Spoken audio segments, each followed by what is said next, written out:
Bonjour, aujourd'hui une capsule sur les points de vue de la narration, ce qu'on appelle la focalisation.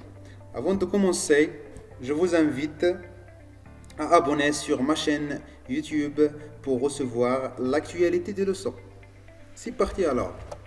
Commençons par la définition. La focalisation ou le point de vue est la manière dont les événements d'une histoire sont perçus et racontés. C'est une réponse alors à qui voit l'histoire racontée et comment. On distingue entre la focalisation externe, interne et omniscient. D'ailleurs, on parle de la focalisation dans des œuvres littéraires, des romans, des récits, etc. On peut l'appeler aussi point de vue, c'est-à-dire la position ou bien la place qu'occupe un narrateur pour conduire un récit. Précisément la manière par laquelle les faits sont perçus. Alors, voyons donc les trois catégories ou bien les trois cas de la focalisation. Commençons par le point de vue externe. C'est-à-dire quoi? Le point de vue ou bien la focalisation externe. C'est lorsque le narrateur ne décrit que ce qu'il voit de l'extérieur de la scène. C'est-à-dire c'est un observateur neutre extérieur par rapport à ce qui se passe. Comparé à une caméra, le narrateur s'émoit que les personnages. Autrement dit, le narrateur est comme un photographe, d'accord, qui raconte et décrit seulement ce que voient ses yeux. Il choisit des termes neutres et subjectifs qui n'impliquent pas évidemment son jugement. Elle ne peut faire que des suppositions sur la situation qu'il décrit, c'est-à-dire les relations entre les personnages, l'état d'esprit des personnages, etc. Voilà ce que ça donne en image.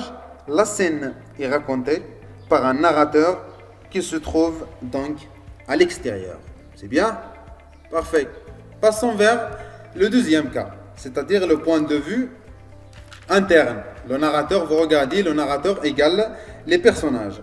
Dans ce cas, le narrateur raconte la scène selon le point de vue d'un seul personnage.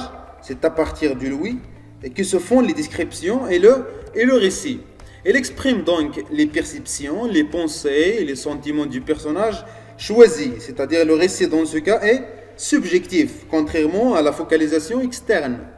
Bien, les événements sont rapportés par le narrateur lui-même en tant que personnage témoin qui participe alors à l'histoire. D'accord? D'ailleurs, les deux, c'est-à-dire le personnage témoin et le narrateur, peuvent être confondus si le texte, d'accord, ou bien si le récit s'agit d'une autobiographie. Le narrateur a des connaissances limitées, c'est-à-dire il ne connaît que ce que le personnage connaît. Voilà, déjà dans le début, j'ai mentionné le narrateur égale le personnage, c'est-à-dire en ce qui concerne leur connaissance. Voilà ce que ça donne en image. La scène est racontée d'un narrateur ou par un narrateur qui choisit le point de vue d'un personnage qui voit, entend et ressent la scène.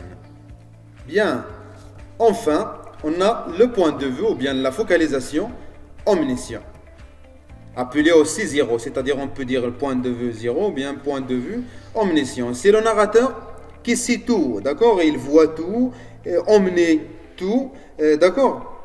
En un mot, il est comme un Dieu. Comme il sait tout, il peut connaître les points de vue de plusieurs personnages en même temps.